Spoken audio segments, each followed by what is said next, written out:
I was wrong. I am sorry. 5 armies, 6 armies, and all, wow, this tiny little country, the War of Independence. They're on our border. They're going to fire rockets into Israel. If one rocket falls on Israel, we're flattening Gaza. Welcome back to the latest episode of Tech to Tanks. Things change hour to hour in the Middle East, but there are some things that we can't ignore. And I was invited by Ambassador Mike Huckabee's chief of staff to meet him in the embassy one-on-one. And I spent a good half an hour with him. Just a little background. After Ari, my brother, was murdered, Mike had met him previously. And so he posted about him, tweeted about him. And it was just a beautiful tribute that he had written.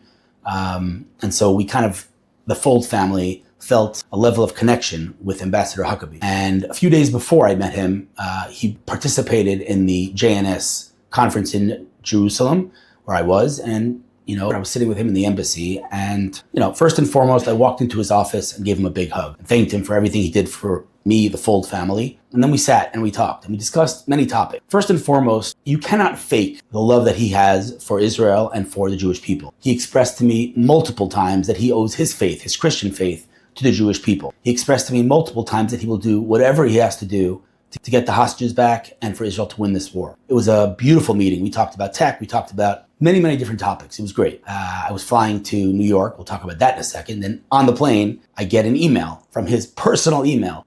He wrote me about one topic, but we went back and forth about everything that's going on. And, again, you cannot fake the love that he has. That being said, the question is what kind of influence he has on the president of the United States, Donald Trump. Is he just fulfilling orders, or does he have actual influence on policy? And that's a good question. And the reason I say that's a good question is because I wrote him about all the terrible rumors circulating the mainstream media about Israel and the United States breaking up, about Donald Trump abandoning his ally, Israel. The media portrayed it in a way that I knew there was some fake news going on, but I really wanted to know how fake it was and if there's any truth to it. And so I wrote him, denied it unequivocally and said, there is no breakup, there is no tension. The United States-Israel relationship is as strong as ever. And it was nice for me to be able to debunk all those lies. And so I posted that on social media with a direct quote. Of course, I asked Ambassador Huckabee first if I can quote him. He said yes. And I posted that and I basically debunked all the lies. That post, for obvious reasons, went viral, including him himself, the ambassador himself, retweeting me to his followers. So, it went pretty viral. It was an amazing meeting, and I'm proud to say that now we have this friendship, and I really have written him several times since then. He's been very responsive, and it seems like he, just like I, want to maintain this relationship. So that's great. But then we see what's going on. And I got to be honest with you, I have no idea what's going on. And the reason I say that is because there are so many mixed messages. Now, disclaimer, what I'm about to say, some of it is based on absolute truths. Some of it is based on confirmed facts by the president himself. Some of the things that I'm going to say are based on speculation, and some of the things I'm about to say are based on just rumors. That being said, everything I'm about to say has a basis to it. So when I say mixed messages, this is what I mean. Obviously, Idan Alexander was really the last living American hostage in Gaza. Trump got him out with the help, of course, of Qatar. I'm saying Qatar because I don't know exactly what their role was. We'll talk about them in a second. Of course, you got to thank God. But he came home and the entire country, I'd say the entire nation, was holding our breath, waiting to see that first image of him with his family.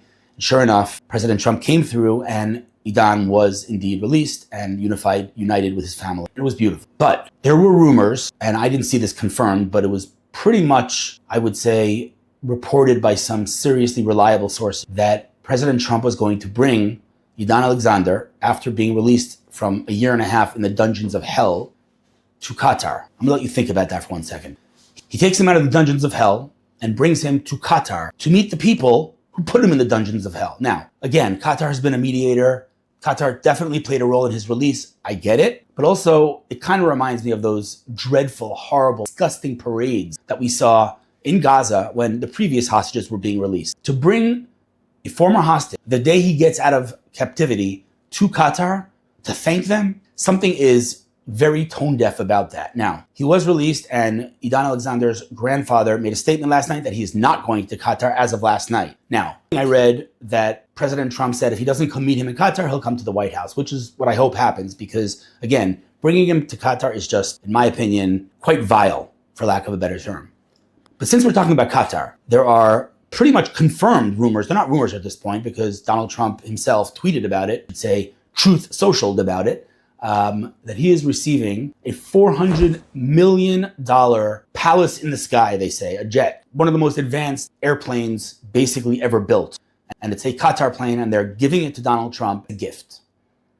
Now, there are two sides to this. On the one hand, he himself at a press conference, when he was asked, I think, by ABC News, of course, he attacked them for being fake news. And then he said, they're giving me a present. What am I going to say no? And the answer is, yeah, you're going to say no because they are the world's largest supporter of terror. And them giving you a $400 million plane, whether or not they express this now, basically leaves us, I should say Americans, specifically Donald Trump, in debt to Qatar. And I think Qatar is about the last country in the world the United States wants to be indebted to. So, there's something extremely unethical about receiving such a gift from, again, the world's biggest supporter of terror.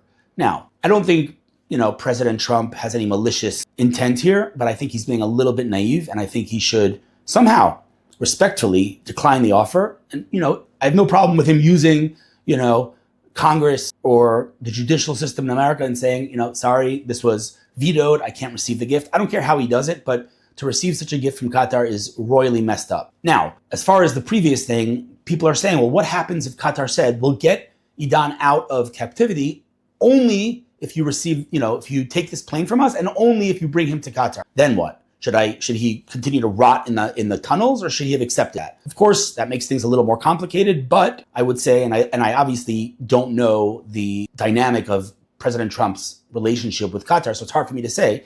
But if you'd ask me what I would do in such a case, I would say to Qatar, thank you for, working on releasing Idan. I appreciate it, but it's a little bit tough to bring him here, given the sensitivity of the relationship between Qatar and other countries, Qatar and certain organizations. So with your permission, I'm going to respectfully decline the offer of bringing him to Qatar.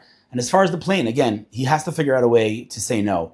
And I get it. It's sensitive. He doesn't want to obviously insult Qatar, being, first of all, the relationship, and B, their role in the mediation here of bringing back the hostage. I get it. He doesn't want to insult them. And if you'd ask me if he has no choice, right? If he has no choice but to either accept the plane or insult them and thereby compromise everything that's going on, in that case, he has to accept the plane. But I refuse to believe that that's the case. So that's as far as what's going on here. But there's something that really just rubs me the wrong way here. And I think this is something that not many people are speaking about. I feel like it bothers a lot of people, but we're so tied up in celebrating, rightfully so, the fact that he was released, that maybe people feel it's a little bit inappropriate to talk about this now. But something about the fact that this hostage specifically was released because he's an American citizen.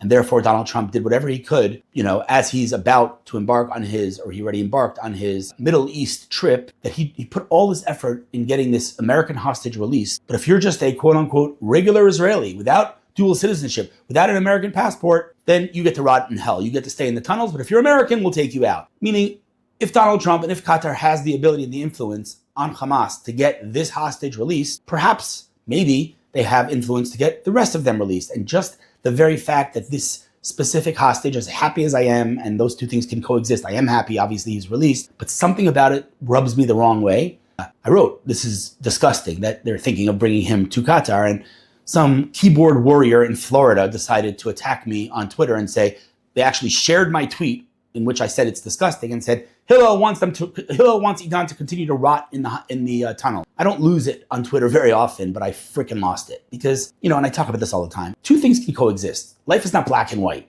right? Let's take Netanyahu as an example. We talked about this a million times. It could very well be that you can disagree with Netanyahu on policy. You can say, you don't think you think he's been in office for too long. You could say many, many things. But to go and say that Netanyahu doesn't want the hostages back, come on. For real? The guy's dedicated his life to bring in the hostages. And so, people like to present things as black and white, extreme, because that's how the algorithms of social media work. But this keyboard warrior from Florida attacking me after everything that I've been through on a personal level to say that I want a hostage to continue to rot in the tunnels, it was just so disgusting. And I did lose it. Maybe unfortunately, maybe not. I don't know. In any case, now the question is what's next? And so there are many rumors about continued negotiations between Israel and Hamas / America and Hamas. Yet another thing that rubs me the wrong way, something about America legitimizing, right? Or giving Hamas like a stamp of approval and negotiating directly with Hamas rubs me the wrong way. Either way, there are rumors now about continued negotiations as far as the next step. But one thing has been proven beyond any shadow of a doubt, and of course, Netanyahu is not getting the credit for this, which is that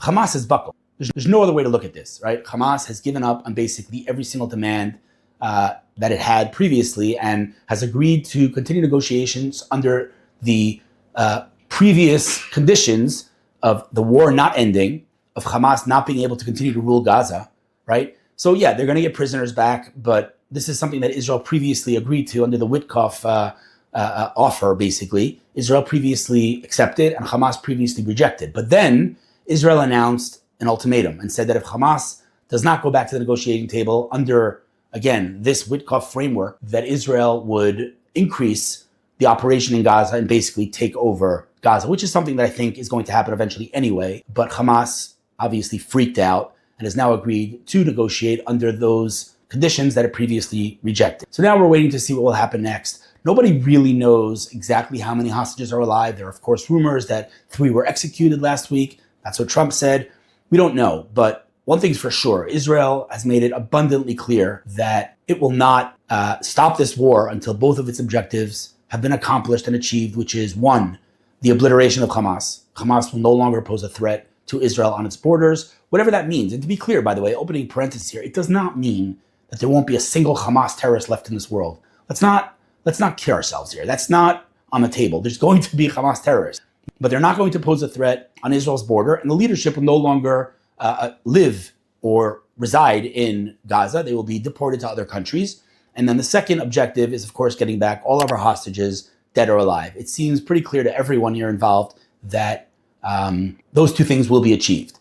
Now, as far as the other rumors of there being tension between Netanyahu and Trump, again, both the Ambassador Huckabee denied it, and Trump went on record, as did Bibi, saying it's all one big, propaganda effort from the anti-Israel crowd. And I have to say, because it really got under my skin, to watch Lapid. While he is the opposition in Israel, and I understand his role is to take Bibi down, but there has to be some sort of limit. You're in an existential war. There has to be some sort of support for the government and for the state of Israel. And instead of showing support yesterday, he said, Netanyahu was insulted when I told him once that he doesn't understand America. And now we see that America's had enough with Netanyahu. So we have an Israeli minister basically jumping on the bandwagon of the fake news and using it to basically put down Netanyahu and continue his anti-Netanyahu, effort. It's just disgusting. Like, first of all, Lapid, you're talking, what have you done in your life? Lapid is just, I'm being nice here when I say he's just a clown and he's a liar. Clearly he's a liar. We've seen that. But, this really just got under my skin. So the bottom line is right now, everything's a little bit shaky and unclear what's going to happen next. Negotiations are continuing. Israel, by the way, did not cease fire. Again, yet another effort by the propaganda media to portray the fact that Israel agreed to a ceasefire. Israel sending in humanitarian aid, all propaganda, all psychological warfare. Israel did not send in aid. Hamas shared videos of, old footage of humanitarian aid entering Gaza. It is not new. Israel did not send humanitarian aid. Israel did not cease fire. Of course, Israel, stopped attacking in Gaza when Idan Alexander was released. But that was a matter of a few hours, and Israel's back full-blown attacking in Gaza, and that has not stopped. And anybody who says otherwise is lying. But it is reported across the media, and so I understand why people think that. It is simply not the case. Israel and America, there's no tension there, where the relationship is as strong as it's ever been. Are there disagreements? Sure, there are disagreements, no question about it. But the reality is, I think both countries understand, the State Department and the Israeli government understand that there is no choice but to obliterate Hamas and to get the hostages back by any means possible. That seems to be the consensus, and that's a good thing. But we don't know what's going to happen next. At the end of the day, there are many things up in the air. We see, that Hamas has gotten off their high horse. The question is what's going to happen at the negotiating table. Brings me back to the fundamental point of, to me, what is the scariest thing about radical Islamists. And it's not their ideology and it's not their violence. It is their total disconnect from reality. You would think that Hamas would say, okay, there's destruction all around me. We are basically 85 or whatever the percentage is obliterated. Our leadership is gone.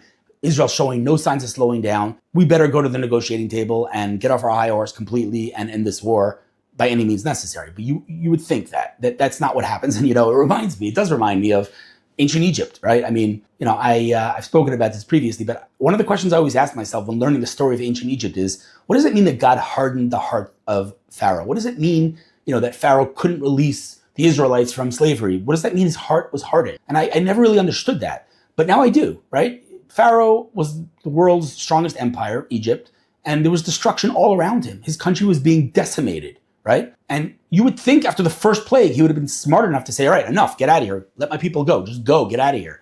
But that wasn't the case. Not after the first plague, not after the second plague, not after the 9th plague, until the 10th plague, and he finally let them go. You would think you would have looked around and say, oh my God, there's destruction all around me. Get out of here. But he didn't. And that's exactly what's happening today with Hamas and other terrorist organizations. They have a disconnect from reality. And somehow they think till now that they're going to win, which is, of course, absurd. But, it's the reality of radical Islam, and we're dealing with that. But people don't realize, and again, this is something that I wouldn't say I struggled with it, but it was hard for me to comprehend. We learn about all of Israel's previous wars and how it fought 5 armies, 6 armies, and all. And it's like, wow, this tiny little country, the War of Independence. I mean, literally, the entire Arab world attacked Israel, and Israel basically had sticks and stones. Right? We weren't even an army, and we won, right? I never really understood that. I never thought, how is that actually possible? I never really understood. But now we're talking about a war that's on minimally 7 fronts. Minimally. I mean, it depends what you consider a front. There are obviously many, many, many other countries participating in this war, whether it's diplomatically, politically, militarily, or online fighting Israel. But I'm talking specifically militarily. Israel is fighting 7 fronts. Let's see if we can name them all. We have Gaza, Judea and Samaria, right? Iran, Iraq, Syria, Yemen, Lebanon. 7 fronts, right? Of course, add to that Ireland and South Africa and Australia and France. What is wrong with Macron? What has gotten into him, right? I mean, the list is very, very long. And I've said from day one, I don't know, if we would declare that we're in World War III. I don't know if World War II, they knew they were in World War II. Pretty sure, just based on the amount of, countries that are involved in this war in one way or another, between, again, Ukraine and Russia and China and Iran. And the list is endless, basically. There are very few countries that are not involved in this war in one way or another. Just based on that, it seems like we are in a world war, but I guess it doesn't really matter. Call it whatever you want. The reality is that this is a war that, the global stage, this isn't a little kind of specific tiny little war in the region of the Middle East. No, this is something that affects, the geopolitical situation across the world. And again, the list of things that are up in the air right now is very, very long. We don't know what's about to happen, but one thing's for sure, things are about to change fundamentally, or I should say continue to change, because, again, hour to hour, the Middle East completely changes, the landscape completely changes, and, week to week, it's like a whole new world. So things are changing fast. Things are expected to continue to change fast. I just hope that by the time I speak to you next, we have all of our hostages back and the end to the war after Hamas agrees to disarm and be deported, specifically its leadership, to another country. Time will tell. I am optimistic, asking many questions about President Trump and exactly what he's doing, whether he's playing poker here or he's really somewhat stabbing Israel in the back or throwing Israel under the bus, why, he's signing a deal with the Houthis to cease fire and stop attacking American ships, but Israel's not part of that agreement. Super strange. Why he's negotiating with Iran about them continuing to have some sort of nuclear, facility / presence without Israel's approval, let's say, or at least discussing it with Israel. Why America's signing a deal with Saudi Arabia to, enable them to have civilian nuclear abilities without demanding normalization with Israel. And the list is very, very long. There are a lot of things, including the plane, including many other things that America is doing that are questionable, if I'm being nice. But I do want to believe, for my own sanity, I have to believe that Trump knows what he's doing and that his loyalty to Israel is strong and authentic. One idea that people have thrown at me is that perhaps he has to show this little disconnect from Israel because he's now, going around the Arab world. And if he shows that he's only pro-Israel and on Israel's side, then it will cause tension in those meetings. So he's just playing the game and, playing poker here. Maybe, could be. But again, I have many questions. At the end of the day, I'm optimistic based on previous statements and actions. Donald Trump is a friend of Israel and a friend of the Jewish people. We'll see what he does next. Hopefully it will be in Israel's favor. And hopefully, again, we will decimate Hamas, we'll get our hostages back, and this war will end sooner than later. Let's take some questions from the audience. Where I was in New York at the Friends of the IDF gala, regarding what I feel the sentiment is outside of Israel, what I thought of the dinner, what I think of the Friends of the IDF. So I'll say as follows. First of all, the dinner itself, the gala itself, is stunning. The FIDF, of course, helps and donates a lot of money to the IDF for its supplies or other things. And I'm going to be honest with you, I have never, with the exception of one time, prepared for a speech. That one time was a commencement speech that I did. It was very formal, so I had to prepare for it. But other than that, I never prepare. I just get on stage because, I speak about stuff that I'm super passionate about, knowledgeable about, and so I don't really have to prepare. And that was the case for this as well. But little did I know that the ceremony, that the gala would be beyond incredibly, insanely emotional. First, they brought a former hostage, Orit Begidish. She got on stage and talked about her experience in captivity. And then they brought the officer that rescued her on stage, which was incredibly emotional. The whole night was emotional. But then right before my speech, the couple that was honored were on stage, and they spoke about them and they gave them some honor. And then they said, we were thinking about the best way to express gratitude to this couple. And we thought the best way to do that is to bring, and they brought on stage their son, who was a lone soldier in Israel. And they surprised them, brought him all the way from Israel to surprise them. And just to watch the mother's face, seeing her son for however long, I don't know how long it was since they last saw him, but he was in war. He's a decorated soldier in war. And, that's not, as someone whose son is in Gaza, that's not an easy thing to do. So it was super duper emotional. I was literally crying as I would say 30 seconds before I got on stage. So I wasn't worried about the content, but I was absolutely worried about my composure and my ability to speak. So I was a little bit out of my comfort zone, if I'm being totally honest, but I got on stage. The feedback was incredible. So I guess I was okay, but I definitely felt a little bit out of my comfort zone. I'm waiting to get the video to see how it was. But generally speaking, the sentiment in the States is very supportive. People are extremely worried and concerned about everything that's going on here. People are supportive. People are sending money and delegations and supplies and everything. It's beautiful. But I would be dishonest if I didn't say it just feels a little weird to me. It always felt a little weird to me. I was in 5 towns in New York, which is a very affluent place. Thousands of Jews. The majority of the people there are Jews. And it's just very, very, very comfortable. And it just feels very German-esque. And again, I'm not going to get into it. I understand that there's a place for Jews in the diaspora. I get it. It just feels to me that they're a little bit too comfortable. And it also feels a little bit, I'm not going to lie, it feels a little bit, just a little bit, kind of hypocritical. It's like, if you care so much about Israel and Israel's survival, don't you think you should come over here and support your brothers and sisters? I'm not saying you need to get up here and take a gun and go to the front lines, but be here, right? So we all appreciate all the support and everything they're sending. Please don't misunderstand what I'm saying. It just feels a little bit, again, I don't know if hypocritical is the right word, but inauthentic. It just feels like if you really care that much, get on a plane. But it was a beautiful event, and it was a beautiful community, and I had a nice Shabbat there, and it was nice to get away. But I'm not going to lie, like every time I go visit the States, I could not wait to get back to Israel. It was a very quick trip. I'd landed, I believe, on Wednesday night. I was back in Israel on Monday morning. So it was a very, very quick trip, very intense. All in all, it was very enjoyable. The event was beautiful. The FIDF is a beautiful organization. So it was a positive trip. I'm just very happy to be back in Israel, be alongside my brothers and sisters as we fight this war. Thousands of reservists have been called up in Israel. The question is, on the one hand, we're kind of waiting. We're ceasing fire. We're holding our fire until Trump finishes his Middle East trip. We are attacking. There's no ceasefire, but we're taking it easy. Let's just say that, with the ultimatum of, if Hamas does not meet our demands, that we will take over Gaza. But that's kind of up in the air. Right now, we're sort of on a low flame there, and these thousands of reservists have been called up. So what's happening? So on a personal level, I'm not going to lie, this is just dissonance. We've talked about this a million times. It's kind of this internal conflict that I have. On the one hand, of course, I want us to win the war and decimate Hamas. On the other hand, my kids in Gaza waiting to be deployed deep into Gaza. So I kind of want there to be a ceasefire, but don't want there to be a ceasefire. But on a personal level, of course, any day that we wake up to read those dreadful words, it has been released for publication. What that means is that there's a dead soldier. And it breaks our heart every time.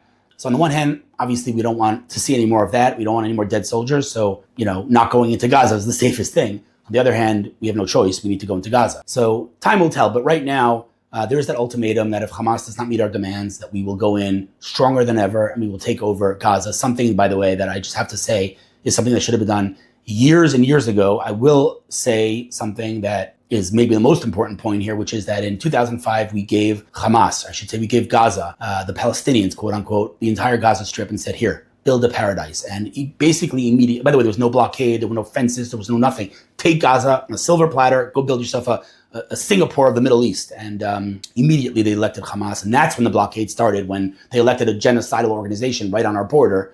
But at the time when that historic mistake was made and we left Gaza, unilaterally and handed it to them. Every Israeli politician who supported this dreadful move, and it was dreadful to watch the Israeli army forcefully evacuate 10,000 people from their communities in Israel.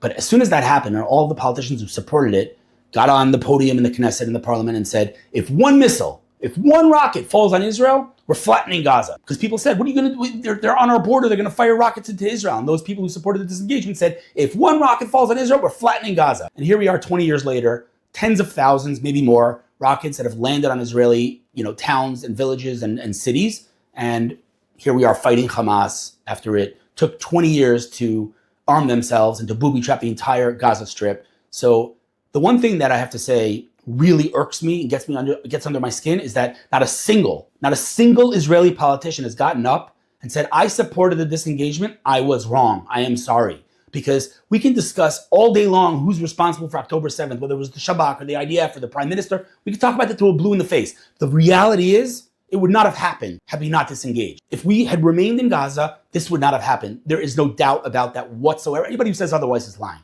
Period. Full stop. So you would have expected all those politicians to stand up and say, I was wrong. Not a single one of them got up. So that really, really upsets me.